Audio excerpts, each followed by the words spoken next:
Boa noite, gente. Enquanto o povo vai entrando, vamos conversando aqui um pouquinho. Vocês já conseguiram se achar lá dentro do AVA, do ambiente virtual, né? Onde eu coloquei os trabalhos e eu também coloquei o que estava faltando o cronograma, né? Coloquei na semana passada, então agora já está tudo organizado lá dentro, certo? Hoje, inclusive, ó, falando em organização, a gente vai falar sobre organização do trabalho. Hoje é a pauta da aula é essa. E na semana que vem, não esqueçam que é dia de prova, tá? Semana que vem é dia de avaliação. E aí durante a semana, a gente passa as instruções para vocês lá dentro do grupo, de como que vai acontecer a avaliação de vocês, o horário. O horário vai ser o horário de aula, tá, gente? Vai ser no horário de aula. Aí a gente só vai acertar o link, como que vocês acessam para vocês poderem fazer a avaliação, certo? Não esqueçam que precisam estudar todo o material desde o início até a aula de hoje, tá? Eu ainda não elaborei a prova, vou elaborar ela nesse final de semana, tá bom? Qualquer dúvida que vocês tiverem, já sabem, podem me chamar, tá? Que na medida do possível eu sempre vou responder, tá bom? E eu sempre respondo, às vezes eu demoro um pouquinho, tá? Para tirar alguma dúvida de vocês. Hoje a gente vai começar a nossa aula falando sobre organização do trabalho. Vocês têm esse material lá dentro vou compartilhar aqui com vocês agora, lá dentro do ambiente virtual, certo? A gente vai falar sobre como que as organizações, né, deveriam, né, de uma forma mais real, se organizar internamente, né, para que flua o ambiente de trabalho. De que forma que vai fluir esse ambiente de trabalho?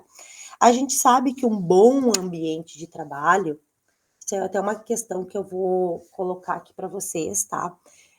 Quando a gente fala em ambiente de trabalho, a gente está sempre colocando algumas observações, tá? Quais são essas observações?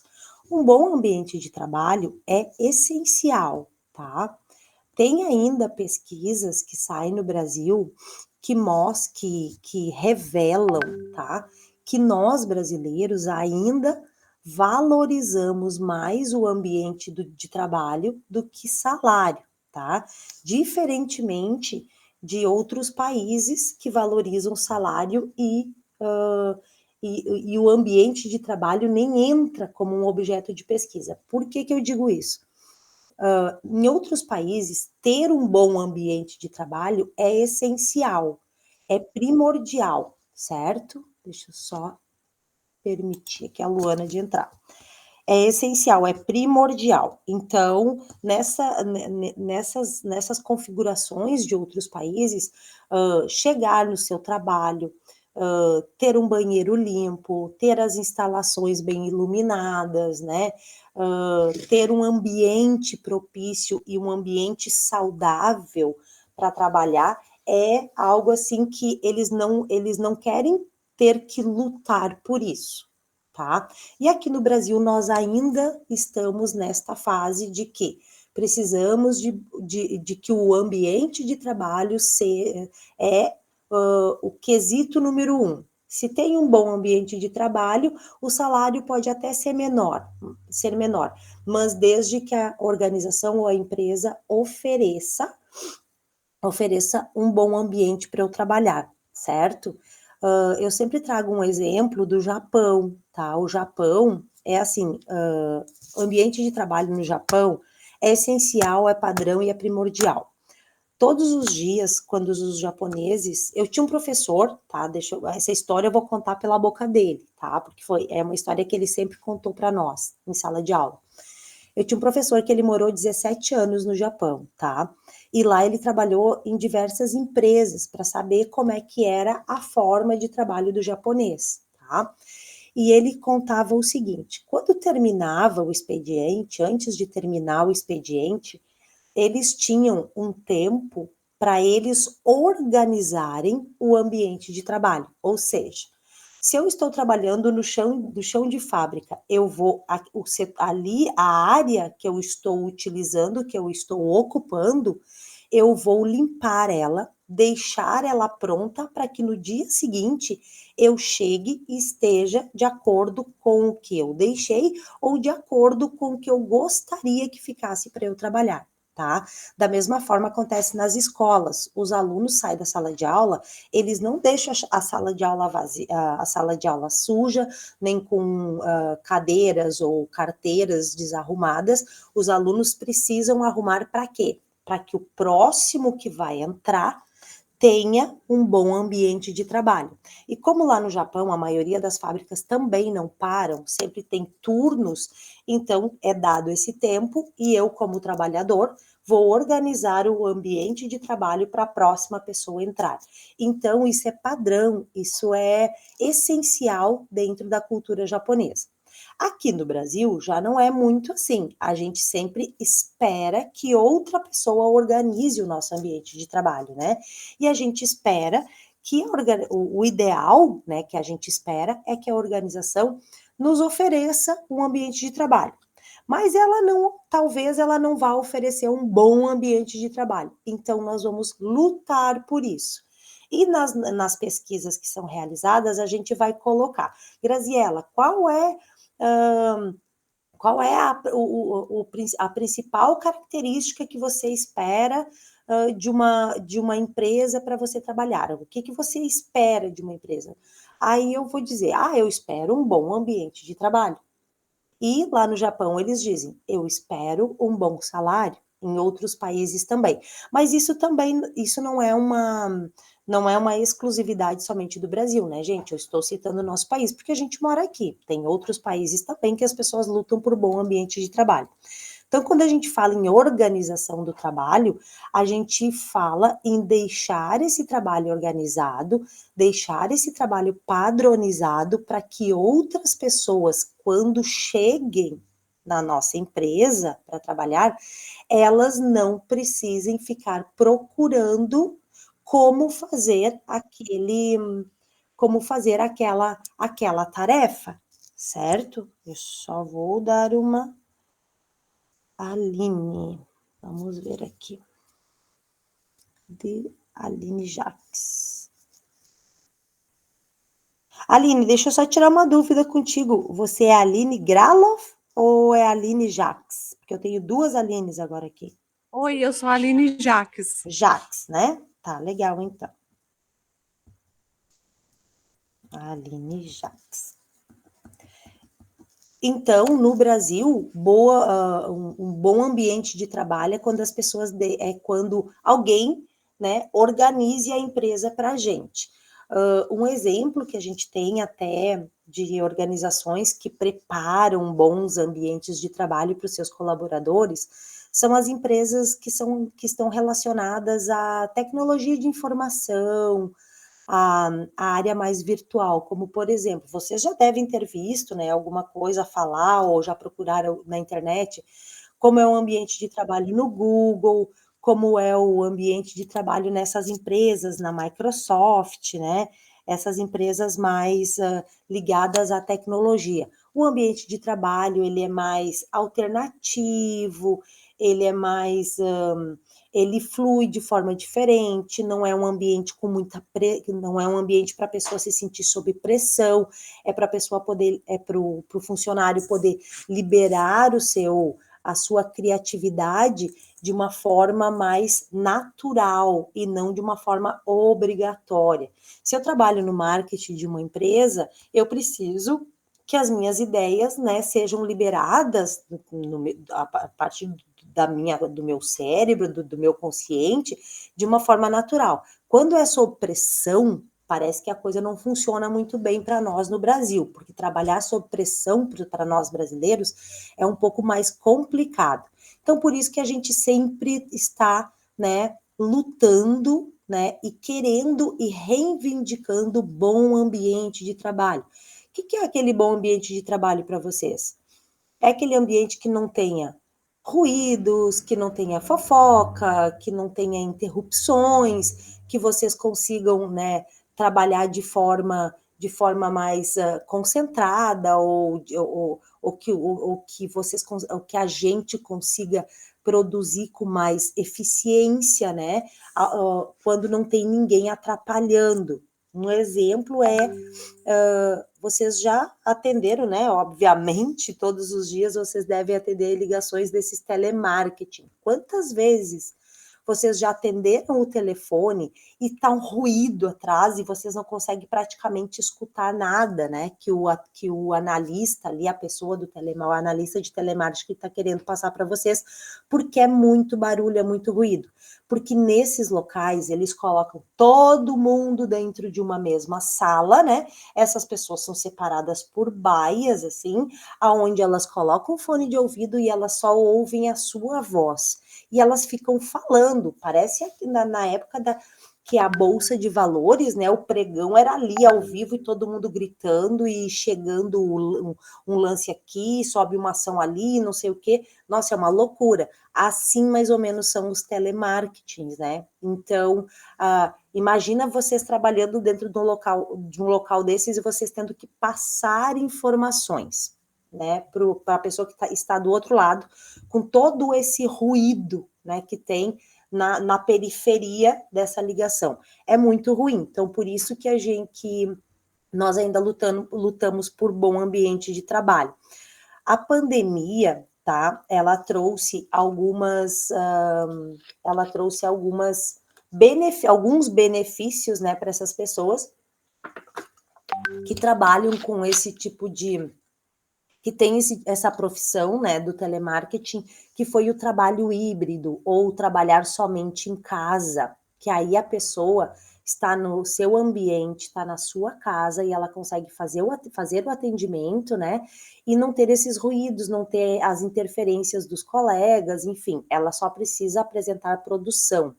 Muitas empresas, ainda hoje, elas optaram por manter esses analistas, essas pessoas, no seu ambiente familiar, atendendo no seu ambiente familiar, do que confinando essas pessoas num ambiente só, onde tem realmente muito ruído. Um exemplo disso, que eu estava lendo esses dias, são as seguradoras.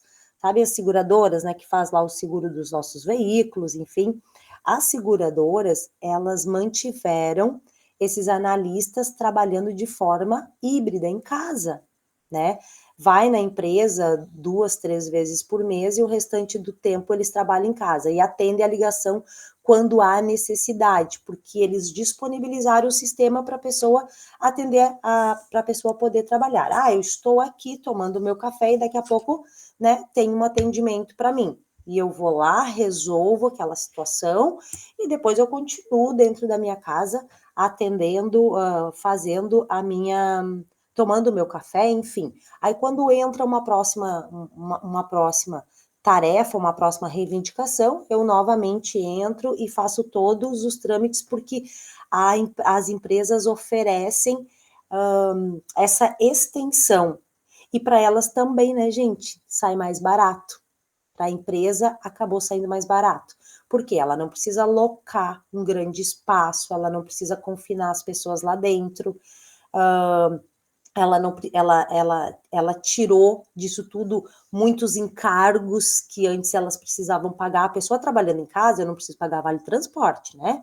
Então barateou esse custo para muitas empresas. Por isso que hoje, se alguém de vocês tem LinkedIn, vocês vão entender. Se vocês estão procurando, né, uma recolocação no mercado ou uma colocação no mercado, e você vai lá dentro do LinkedIn para fazer o seu cadastro do currículo e vai preencher um questionário que o LinkedIn te solicita, em certo momento o LinkedIn vai te perguntar: você quer trabalho presencial, você quer trabalho à distância ou você quer híbrido?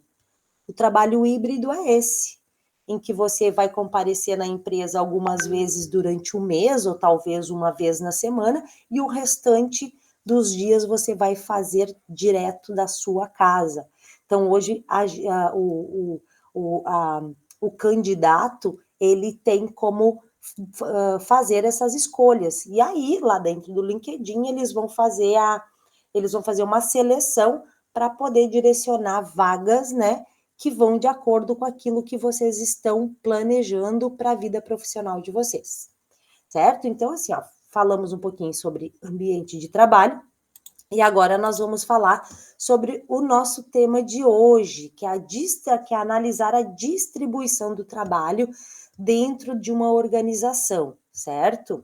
A organização, uma organização maior, ela tem diversos setores, né? E as tarefas, elas são só um pouquinho, achei que tinha alguém entrando. E as tarefas são diferentes uma das outras. Por exemplo, eu trabalho no setor comercial e eu vendo. O meu colega trabalha no setor financeiro e ele faz pagamento de contas, e ele faz, né, tudo que envolve a parte de dinheiro da empresa. Então, se é distribuído dessa forma. Então, precisa-se, né, enxergar os problemas, né, de forma mais setorial e não de uma forma geral. Tem que ser tem que enxergar esses problemas por setor. Qual é o problema no setor comercial? Qual é o problema no setor financeiro? E resolverem esses problemas de forma setorial, porque precisa ser distribuído dessa forma. Imagina você chegar lá no setor comercial e apresentar um problema que é do financeiro e pedir que todo mundo ajude a resolver. É complicado, né? Então, um dos objetivos, né, é possibilitar que se dê um diagnóstico da qualidade do trabalho de cada pessoa, de cada setor, de que forma está sendo medido o rendimento de cada pessoa que está trabalhando lá dentro, né? E verificar a produção dessas pessoas de forma eficiente, de forma eficaz, né? Para simplificar quando precisa. Por quê?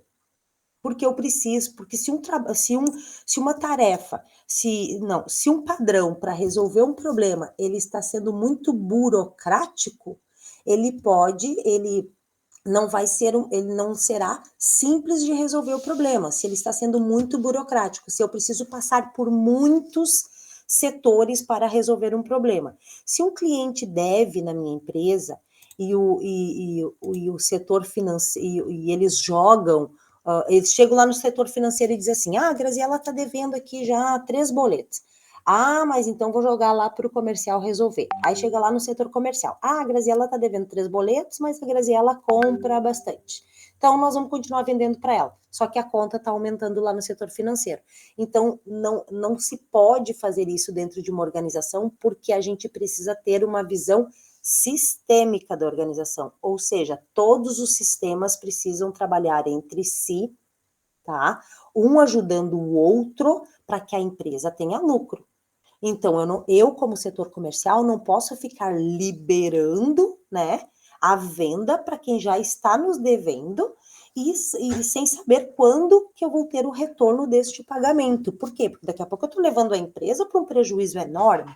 E esse prejuízo enorme vai acarretar em problemas em outros setores, como, por exemplo, problemas na compra de matéria-prima, que a empresa não vai ter subsídios para comprar, porque eu vendi e ficaram me devendo, né? Então, isso é muito complicado, não. Tem que ter muito cuidado na hora de distribuição. Problemas do setor financeiro são resolvidos pelo setor financeiro. Problemas do setor comercial devem ser resolvidos pelo setor comercial.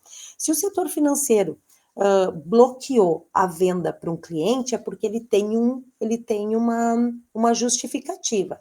Se ele quiser sentar, se o responsável do setor financeiro quiser sentar com o responsável do setor comercial e eles, por um acordo entre os setores, liberar a venda para este cliente que está devendo, aí é uma situação diferente, tá? Mas os problemas precisam ser resolvidos de forma setorial para que isso traga a eficiência da organização, certo? A gente fala muito dentro das organizações, né, que nós precisamos que a gente precisa medir todos os padrões. O que é medir padrões? Tem uma célebre frase que diz assim, ó, não se gerencia aquilo que não se mede. Eu não consigo gerenciar aquilo que eu não acompanho. Eu não consigo gerenciar aqueles números que eu não estou olhando todos os dias, que eu não estou fazendo um acompanhamento. Aqueles números que eu não consigo fazer uma meta, eu não consigo fazer esse gerenciamento. Então, foram criados, né, para ajudar os gestores das organizações, os indicadores, tanto indicadores de rendimento quanto indicadores de problemas, para descobrir gargalos dentro da organização. E esses indicadores, né, os indicadores de problemas, né, eles vão medir como que está sendo a relação, né, funcional da organização. Como que está sendo a tratativa desses problemas, de que forma que esses problemas estão sendo tratados, se há demora, se não há demora, por que essa demora está acontecendo, se há atraso, entrega de produtos, se há atraso em entrega de documentos, se há atraso em coleta de informações, e isso tudo deve ser medido por indicadores. Então, esses indicadores de problema na distribuição do trabalho são esses relacionados aqui, os indicadores que vão medir a insatisfação da função, né, da unidade, aonde o gerente está chefiando, né? Se há demora nessa transmissão desses dados, o que é essa transmissão de dados?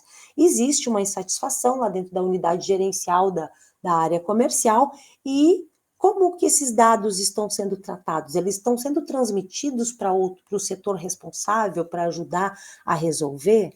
Então, são indicadores, né, que ajudam muito na distribuição do trabalho.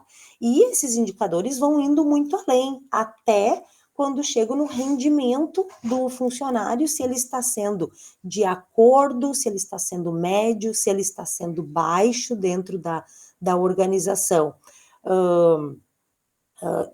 Tem empresas, tá, gente, que eles fazem uma avaliação, às vezes é anual, outras empresas são semestrais, tá? De colaboradores. Eles avaliam como é que está sendo o trabalho do colaborador. E se eles chegam e digam assim, ó, Graziela, o teu trabalho como vendedora tá deixando um pouco a desejar, ó, já faz uns 3 meses que tu não atinge mais a meta, qual que é o problema que a gente pode ajudar a resolver, o que tu tá precisando para atingir a tua meta, traz os teus dados e nós vamos trabalhar esses dados internamente aqui e vamos, né, tentar ajudar para que você atinja a sua meta. E aí eles estão me avaliando e daí tu diz assim, não, o problema que está acontecendo para atingir a meta é porque eu estou com o concorrente XYZ fazendo muita promoção na região onde eu trabalho, onde eu atuo, onde eu vendo, e aí eu não estou conseguindo, né, inserir os nossos produtos lá dentro. Para que eu consiga desenvolver um bom trabalho lá, eu preciso, né, dar uma combatida nesses concorrentes. Para isso, eu preciso que a empresa libere aí, né, para pedidos acima de 10 mil, 20% de desconto. Aí eles vão colocar, então tá bom, então a empresa vai liberar 20% de desconto e daqui a 2 meses a gente vai retornar aqui e a gente vai voltar a conversar e vamos ver se tu conseguiu atingir as tuas metas. Então, assim, ó, houve uma transmissão de dados, eu falei qual era o problema, né? Internamente foi discutido, né, para ver se esses dados eram corretos ou não. Se os dados eram corretos, que estavam justificando o meu rendimento baixo, o que geralmente a empresa faz? Ela cria um plano de ação. Então tá, então durante 3 meses tu vai ter tu terá 20% de desconto para aplicar. E aí nós vamos voltar a conversar. Então, essa é a avaliação individual para o meu rendimento, certo? E depois a empresa volta a conversar comigo e vai avaliar de que forma que eu tratei que eu tratei aquela informação, de que forma que eu tratei de aumentar as vendas na minha região com aquele abono de 20%, aquele desconto que a empresa me deu. Se a empresa me deu o desconto e mesmo assim eu não consegui aumentar as minhas vendas, talvez seja um problema meu, né, que é de natureza pessoal, que talvez a empresa vai ter que sentar para resolver, certo? E nesse sentar para resolver, né? Quais são os objetivos que a empresa precisa analisar para distribuir bem o trabalho e ter qualidade do trabalho dessas pessoas? Ela tem que criar diagnósticos, né? Como que as pessoas estão enxergando a empresa no mercado, como que a função daquele colaborador está sendo tratado dentro da organização, se tem uma rede de apoio. É isso que eu quero dizer para vocês. Aqui está um pouquinho, gente, ó. Esse slide aqui, eu peguei ele emprestado do antigo professor, tá? Ele tá um pouquinho, digamos assim, mais complicado de entender, tá? Mas o que isso significa? Quais são os objetivos da análise da distribuição do trabalho? É possibilitar que haja um diagnóstico, tá? Um diagnóstico para verificar se está tendo, se aquele colaborador está tendo qualidade no trabalho dele. Não é uma qualidade pessoal, tá? Não é, aqui nós não estamos falando de qualidade de vida. Se o trabalho que eu estou fazendo é um trabalho de qualidade para a empresa, certo? Esse é um dos objetivos da distribuição do trabalho. É saber se o colaborador realmente está qualificado para fazer aquele atendimento ou para fazer aquele serviço, né? E se essa qualidade está refletindo nos números da empresa, certo?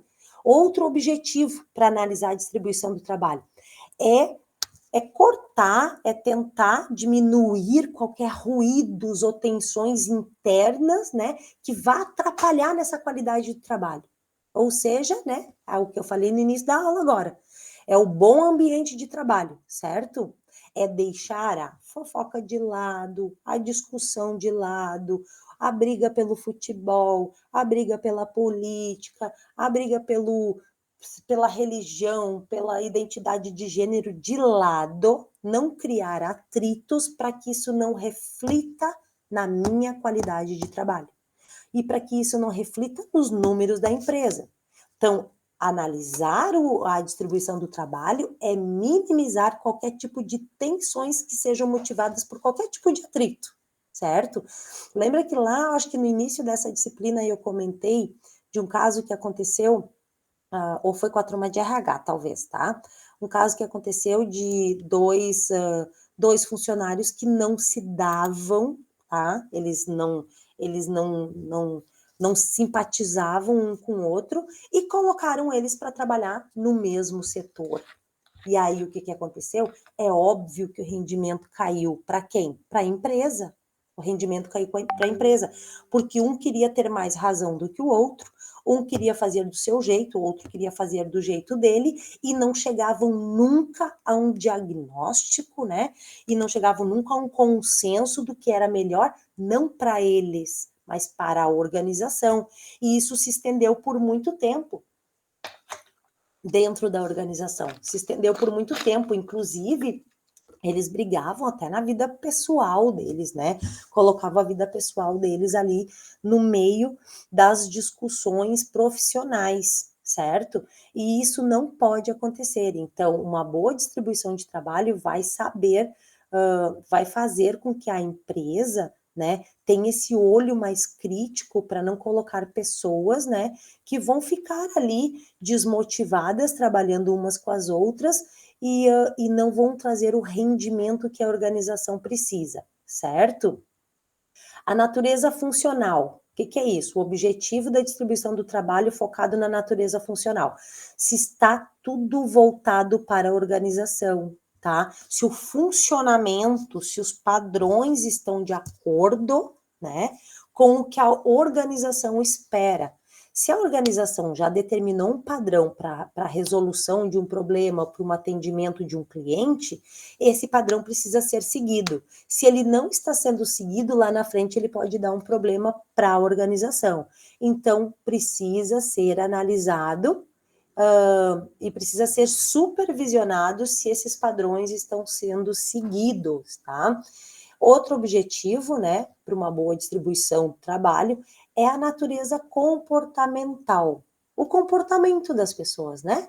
É cuidar cuidar nessa junção de personalidades, como foram esses dois. Se os dois já não se, né, os dois já não se simpatizam muito, pode haver conflitos, mas se eles precisam trabalhar juntos, né, então a empresa precisa, ela necessita, né, fazer com que eles se deem profissionalmente para minimizar esses conflitos e não haver prejuízos para a organização, certo?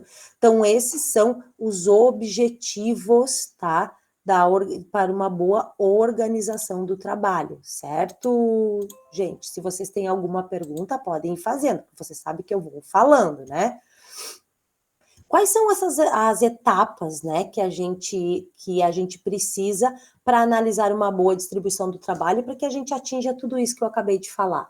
Identificar todas as tarefas individuais. O que a Graziela faz, o que o Thiago faz, o que a Camille faz, o que a Patrícia faz dentro do trabalho, né? Eu preciso identificar essas tarefas, cada um com as suas tarefas, agrupar essas tarefas e montar a distribuição dentro de um quadro. Graziela faz atendimento ao consumidor. Camille faz atendimento ao cliente, pessoa jurídica. A gente vê muito isso dentro dos bancos, né? Você entra dentro de um banco, você não chega lá e fala com qualquer pessoa. Você se dirige àquela pessoa que que tem uma tarefa específica para aquilo que você está procurando. Se eu entro dentro de um banco e eu quero abrir uma conta para pessoa jurídica, eu vou me dirigir àquela pessoa que só cuida de pessoa jurídica. Então, o trabalho já foi distribuído, existe uma montagem. A Camille é a executiva de contas de pessoa jurídica, certo? A Patrícia é a executiva de pessoa física. E aí, dentro do pessoa jurídica e do pessoa física, ainda vai haver uma outra montagem, porque dependendo do tamanho do banco, eu não posso deixar a Camille com a pessoa jurídica, com todas as pessoas jurídicas do banco. Eu vou fazer uma distribuição. A Camille vai atender pessoa jurídica com carteira até faturamento máximo de 5 milhões. De faturamento acima de 5 milhões vai ficar a cargo da Patrícia. Então, essas são as distribuições, montar a distribuição desse trabalho é uma submontagem. Porque, aqui é o nosso setor de pessoa jurídica, mas nem todo mundo fala sobre tudo. A fulana é só abertura de contas, o fulano é falar sobre carteira, o outro é falar sobre investimento de pessoa jurídica, o outro fala sobre crédito para pessoa jurídica. Isso é montar um quadro de distribuição. E depois eu vou analisar esse quadro montado, ver se as tarefas que foram dadas para a Patrícia, para a Camille, não vão sobrecarregá-las, certo? E eu preciso analisar. Se vão sobrecarregá-las, eu preciso tomar uma outra providência, contratar uma outra pessoa, enfim. Mas eu preciso fazer uma análise desse quadro da distribuição do trabalho, certo? Então, essas são as etapas para que se distribua de forma organizada dentro de uma empresa, independente, tá? Se essa empresa é pequena, média ou grande, certo? Se eu entro dentro de uma loja e tem uma vendedora e eu digo para ela, eu vim pagar uma conta aqui na loja, talvez a vendedora não vai me ajudar, ela vai me encaminhar para uma outra pessoa lá dentro que cuida do setor financeiro. Por quê? Porque se ela tiver que vender e cuidar daquilo que eu estou solicitando para ela, que é parte financeira, talvez ela está se sobrecarregando e vai absorver muito tempo dela, e ela não vai ter tempo suficiente para poder dispensar para as atividades essenciais dela, que é o quê? Vender, certo? Então é preciso avaliar se todas as atividades, né, quanto tempo está tomando daquela pessoa. Se esse tempo que está tomando da pessoa, qual é o impacto que ele dá no resultado da atividade que ela está fazendo ou no serviço. Se aquela pessoa consegue fazer o trabalho, todo o trabalho dela e toda a análise dela, até ela trabalha 8 horas por dia, até as 3 da tarde, talvez eu consiga dar mais uma atividade para ela fazer.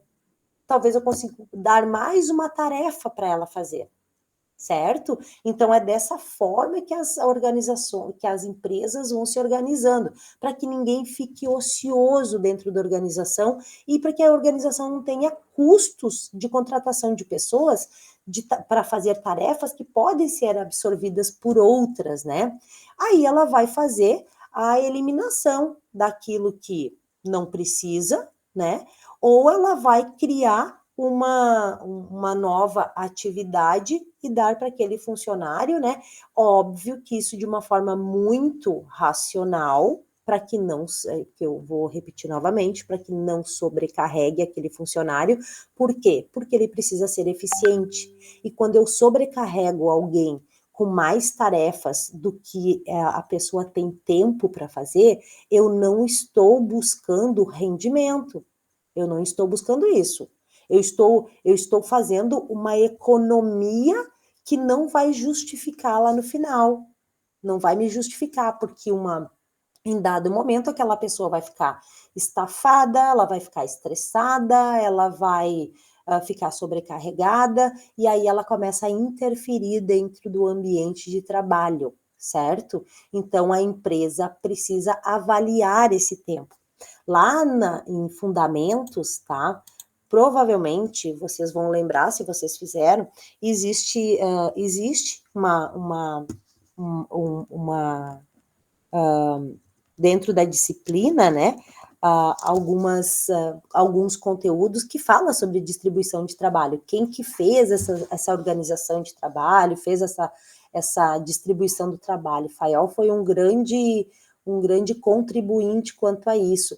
E também tem lá dentro da disciplina, talvez vocês vão lembrar, de um experimento chamado Tempos e Movimentos, que foi feito dentro da empresa de Ford, né, dentro da Ford, aonde eles mediam o tempo, quanto tempo eu levava para fazer aquela peça e quanto tempo eu ficava ocioso.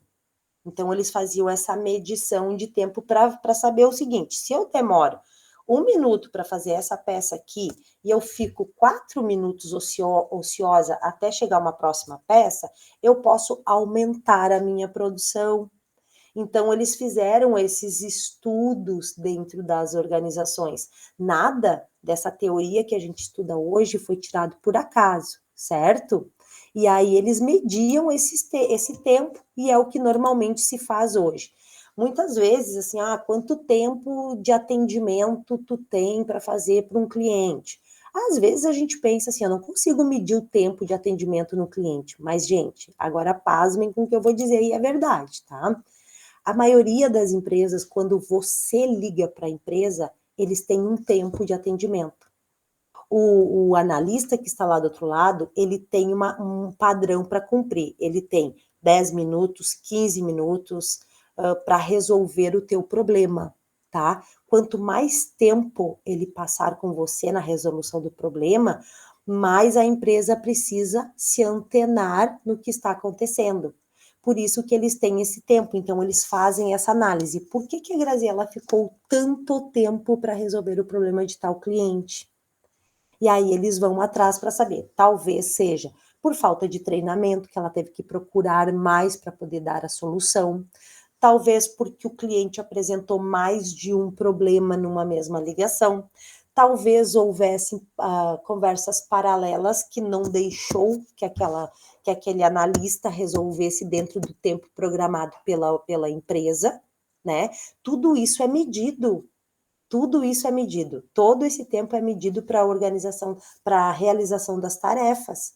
E é justamente essa medição que eles fazem vai de encontro lá atrás no que era feito dentro da fábrica de Ford, de Henry Ford, que era o experimento de tempos e movimentos. Quanto tempo eu demoro para resolver esse problema, certo? E é assim que funciona ainda hoje em dia. Quando vocês ligam para qualquer tipo de serviço para resolver um problema, às vezes a gente não está lá no meio da ligação e cai, às vezes é proposital esse cair, porque o tempo que aquele analista tinha para resolver o teu problema já se esgotou, certo? Então, eles vão avaliar se esse analista está tendo a formação técnica suficiente para poder resolver o problema, se não está faltando equipamentos, se não está faltando tecnologia para que ele resolva o teu problema. Então, tudo isso a empresa vai fazer uma avaliação para que não haja prejuízos à organização, porque o atendente, o analista, não é bem capacitado ou não tem uma boa habilidade para resolução de problemas, certo? Então, precisa-se ter um equilíbrio também nesse volume, né? Não sobrecarregar, que é o que eu falei ali anteriormente.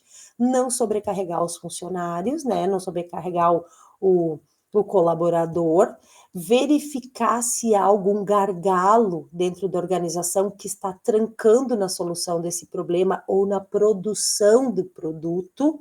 As empresas que produzem, né, que fazem o produto final, muitas vezes elas encontram gargalos dentro da produção. Às vezes é uma lentidão, né, em algum setor que vai fazer uma peça para determinado produto, né, e precisa ser solucionado. Então, a empresa precisa verificar aonde há esse ponto de gargalo para que não haja uma sobrecarga para os próximos passos na construção daquele produto, certo? Ou daqui a pouco o setor, a tarefa, né, a esteira de trás está com um trabalho de menos e sobrecarregando a esteira da frente. Ou a gente precisa considerar que daqui a pouco vai haver um gargalo porque existe picos de consumo, ou seja, vai haver um gargalo na produção de sorvete picolé, porque o pico de consumo é no verão, só que agora, no inverno, nós tivemos dias extremamente quentes. E daí a gente precisa entender se isso nós vamos considerar como uma normalidade para os próximos anos, ou aumentamos o número de funcionários, né? Ou a gente vai trabalhar bem dividido com as 4 estações do ano. Então, tudo isso a gente precisa avaliar e olhar dentro da organização para que haja esse equilíbrio. Agora, nesses dias, agora falando em picolé e sorvete, né, que a gente teve dias quentes, vocês já chegaram em algum lugar e foram, sei lá, tomar um sorvete ou comer um picolé e não tinha? Por quê? Porque nós estamos no inverno. Muitas vezes as empresas não se preparam, né, não se preparam para esses picos, que pode dar dias muito quentes dentro do inverno. E este ano, a gente teve um inverno muito atípico. Então, aquelas lojas, por exemplo, que se prepararam com compras de peças mais pesadas para o inverno, infelizmente, elas acabaram ficando com muito estoque. E o que acabou acontecendo no meio do inverno? As pessoas procurando peças mais leves e que as lojas não tinham. Por quê? Porque era inverno. Então, agora, quem é dono de loja, quem trabalha em loja, já está pensando para o próximo inverno que vai ter que se organizar e ter toda essa grade para poder oferecer. Porque pode haver dias mais, né, que não sejam dias frios e fazer mais calor do que o normal, e as pessoas procurarem por outras peças de roupa que não sejam aquelas peças pesadas, né? E infelizmente o nosso inverno este ano acarretou em prejuízo para muitas empresas, né? Infelizmente, muitas empresas acabaram tendo mais prejuízo nesse inverno, porque elas não se prepararam para essa, digamos, essa estação, essa subestação que veio dentro do inverno, né, gente? Nós não tivemos um inverno muito rigoroso, certo? E aí a gente vai simplificar. De que forma? Que é isso que eu acabei de falar para vocês. Eu vou simplificar para o próximo ano e vou mesclar a minha loja. Eu vou ter tanto algumas peças mais pesadas para o inverno, quanto peças mais leves para aqueles dias que não fazerem tanto frio. Porque os dias que não fazem tanto frio, acaba motivando as pessoas a saírem de casa, a comprarem um pouco mais, certo? Então, é dessa forma que eu vou simplificar a organização do meu trabalho e a distribuição dele, certo?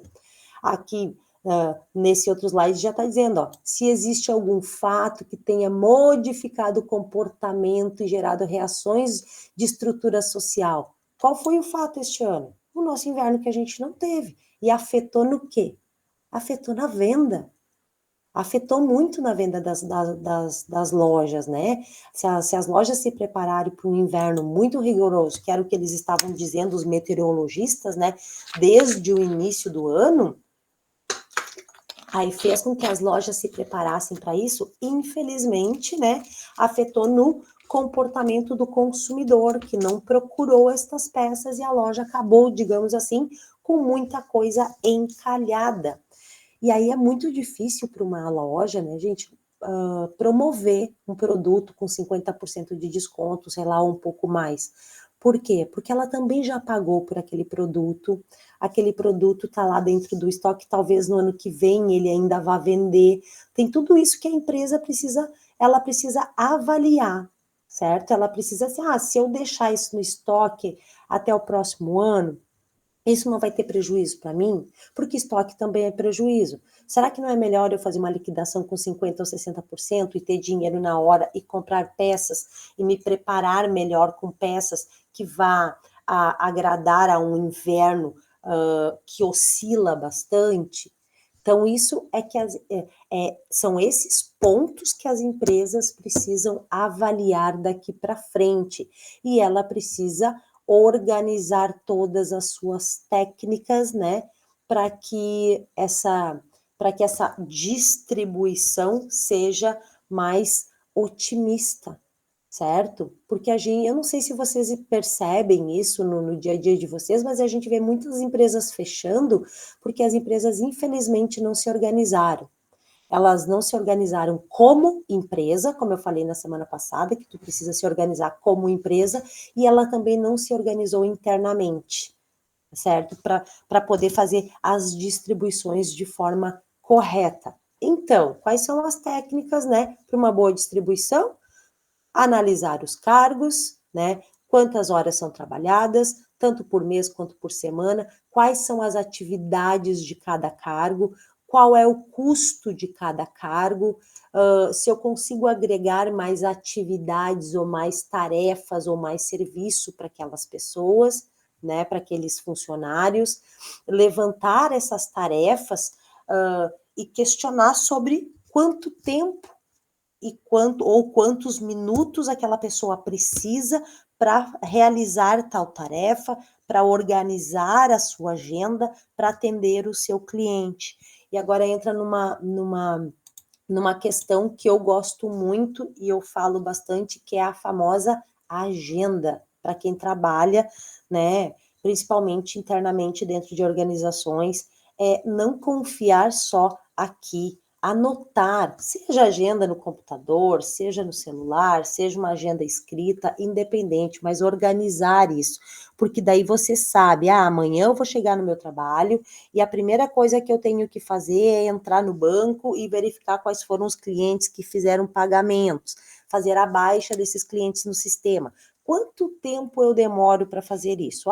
Diariamente eu levo 1h30 fazendo isso. Então, é dessa forma que vai se organizando a distribuição das tarefas. Eu levo 1h30 para fazer para dar baixa nos clientes que pagaram? Ah, beleza, então, eu levo 1h30 para isso. Aí depois eu preciso organizar o fluxo de pedidos que estão entrando dentro da empresa. Quanto tempo eu levo para organizar esse fluxo de pedidos? Daí eu vou dizer, depende da venda do dia. Se a venda do dia foi X, se a venda do dia foi Y, eu demoro mais ou menos uns 2 horas, e aí vai somando. Ah, se no final de todas as minhas tarefas ainda está sobrando 2 horas de trabalho, talvez eu consiga acrescentar mais uma tarefa e distribuir melhor o trabalho para esse colaborador. Então, é dessa forma, ó, a Graziela trabalha no financeiro, ela faz tudo isso, então tá sobrando umas horinhas ali para ela, então durante o dia ela pode ajudar no atendimento ao cliente. Talvez isso seja uma solução, né? Ou quando ou se eu trabalho numa loja atendendo clientes que vão entrando dentro da loja, às vezes todos os vendedores estão ocupados e eu estou lá ociosa, e eu posso ir lá e atender o consumidor que está entrando na loja, porque eu estou com tempo sobrando para isso. Então, é dessa forma que as empresas precisam se organizar para distribuir bem as suas tarefas, para distribuir bem o seu trabalho e não ter gargalos nessa distribuição, certo? E vai exigir também, né, que os profissionais tenham tempo para realizar todos esses trabalhos e que eles tenham também tempo suficiente para não deixar nada para o outro dia, nada que não possa ficar para o outro dia, certo? Porque toda tarefa vai exigir, né, desse colaborador que ele seja habilidoso na hora de tratar, que ele seja habilidoso na hora de conduzir essa tarefa. A gente sabe que atender um cliente, muitas vezes que entra dentro da nossa loja, precisa de uma habilidade um pouco diferenciada, porque vai demorar um pouco mais. Às vezes demora mais atendendo uma pessoa que é mais velha, explicando o funcionamento de um produto para ela, do que uma pessoa que é mais jovem. Se eu já entro dentro de uma loja, eu já sei o que eu quero comprar, então eu vou tomar o mínimo de tempo do vendedor, mas daqui a pouco a minha mãe vai entrar dentro de uma loja e ela vai tomar muito mais tempo desse vendedor. Tudo isso precisa ser medido. E principalmente qual é o segmento dessa loja, qual é a segmentação de público dessa loja. Se a maioria dos clientes que entram dentro da loja são pessoas mais velhas, então precisa de mais tempo para que essas pessoas sejam atendidas. Isso é racionalizar. Isso é fazer com que a atividade seja pertencente àquilo que a loja está pregando, né? Vamos dar um exemplo, assim, eu trabalho, uma pessoa aqui de Santa Cruz que trabalha na Afubra. A Afubra vai atender, ela não segmentou com o público consumidor dela, porque ela tem uma linha de bazar, ela tem uma linha de móveis, ela tem uma linha de eletrodoméstico e ela tem uma linha rural que vai vender equipamento, maquinário. Então, ela não pode misturar as coisas, no caso. Aquela pessoa que atende lá no maquinário, talvez não seja a pessoa adequada para vender o bazar. Por quê? Porque ela vai precisar de mais tempo para explicar para quem vai entrar dentro da loja como que funciona aquela máquina. E ela já vem com aquela atividade que pertence a ela. Se ela vai trabalhar no bazar, talvez ela vai perder muito tempo também explicando sobre um produto que muitas vezes não precisa de muita explicação. Então, tudo isso precisa ser colocado numa balança, medido e principalmente avaliado a habilidade de cada um. Se o atendimento do bazar é um atendimento que desprende de uma forma mais rápida, né, que funciona de uma forma mais rápida, o consumidor entrou lá dentro, quer comprar pratos, daqui a pouco vai ficar na dúvida se vai levar o branco ou o verde, mas ele sabe que quer comprar pratos, ele sabe para que o prato serve. Agora, o consumidor entrou lá dentro, quer comprar um soprador, né, esse soprador de folhas, e eu tenho 5 modelos. Eu vou ter que explicar o funcionamento de cada um deles para que a pessoa saiba, mas qual que vai corresponder à minha necessidade. Se eu quero uma coisa mais barata ou mais potente. Geralmente a gente entra dentro de uma loja e pede o mais barato, mas que seja bom, né? Então é um pouco complicado. Daí o que que o vendedor vai fazer? Vai explicar todos e aí vai deixar a decisão comigo. Se você quer pagar um pouquinho mais ou se você quer pagar menos com uma, né, com uma potência menor. Então, demora mais tempo dentro desta área do que dentro da área de bazar. A mesma coisa no eletrodoméstico. Se você vai vender uma TV, talvez você vai ter que perder mais tempo, né? Ou prender, não. Vai ter que investir mais tempo explicando as funcionalidades dessa televisão, né? Do que vendendo um chuveiro elétrico, certo? Então, é dessa forma mais inteligente de distribuir tanto o trabalho quanto as atividades, quanto as pessoas, a pessoa certa para aquela tarefa, certo? E isso faz com que o gestor, com que o executivo seja aquela pessoa passível de tomada de decisão. Ele vai ter que estar a todo momento tomando decisões.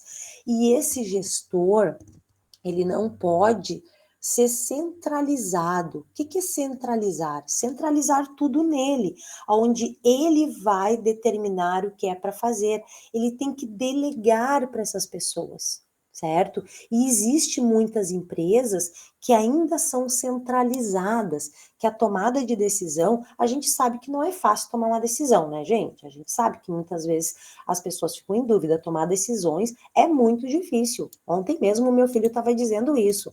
Ele está juntando um dinheiro para comprar um carrinho de controle remoto.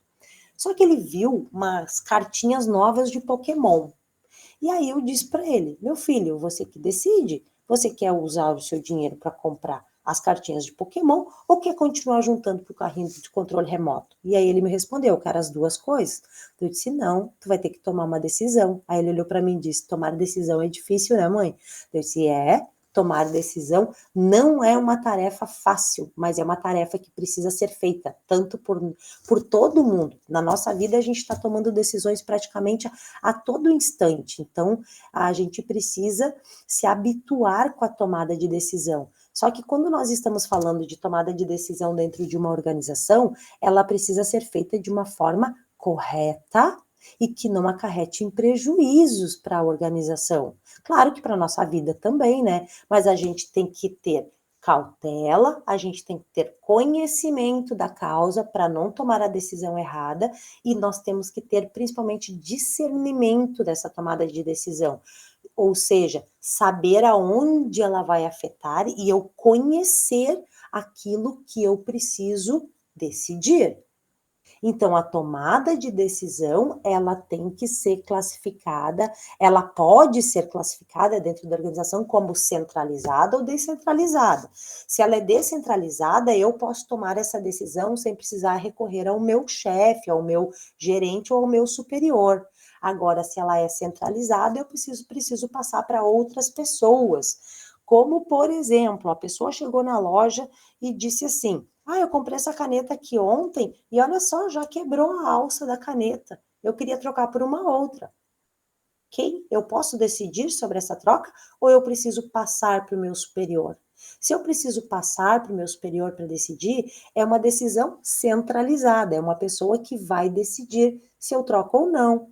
Agora, se eu posso decidir, não, claro, não, nós vamos trocar a caneta para o senhor, não se preocupe. E aí, o funcionário tem a liberdade, né, de tomar essa decisão. Então, a empresa trabalha de forma descentralizada, certo?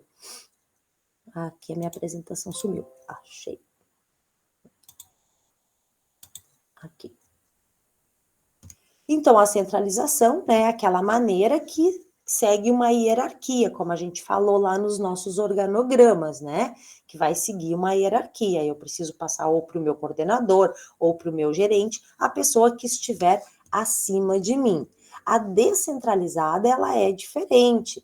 Ela pode ser tomada nos níveis mais baixos da organização, tomar uma decisão que não precise de uma autoridade, né?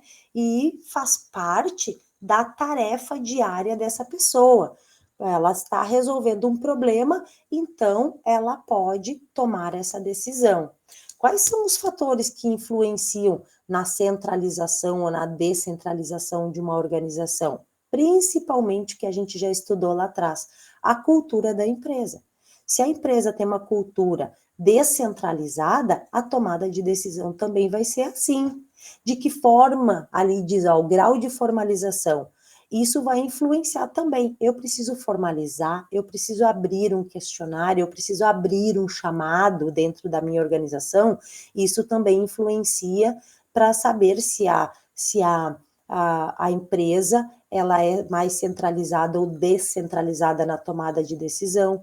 O ambiente de trabalho também vai influenciar a forma com que o poder dentro da organização é distribuído para cada pessoa, o tamanho da empresa, óbvio, também vai influenciar muito. Se é uma empresa pequena, talvez eu tenha a capacidade de decidir ali na hora que o cliente está solicitando uma solução. Agora, se a empresa for maior, eu preciso passar para outros setores, como, por exemplo, um problema de qualidade de um produto, eu preciso passar para o setor específico, certo? Qual a tecnologia que essa empresa usa? Se eu preciso abrir um chamado dentro de um sistema da organização para que aquele dado seja analisado? Quais são os recursos que são disponibilizados para mim, como funcionário, para poder tomar essa decisão, certo? E que tipo de estratégia a empresa tem no mercado? Se vai de acordo com a missão e valores dela, atender bem o cliente, solucionar os problemas de forma descentralizada. A gente precisa, né, ter essa ciência de como que a empresa se organiza para que essa tomada de decisão seja classificada como centralizada ou descentralizada, certo? Na centralização, às vezes é comum, né, acontecer de sobrecarregar algum nível mais alto da organização, porque eles tomam as decisões.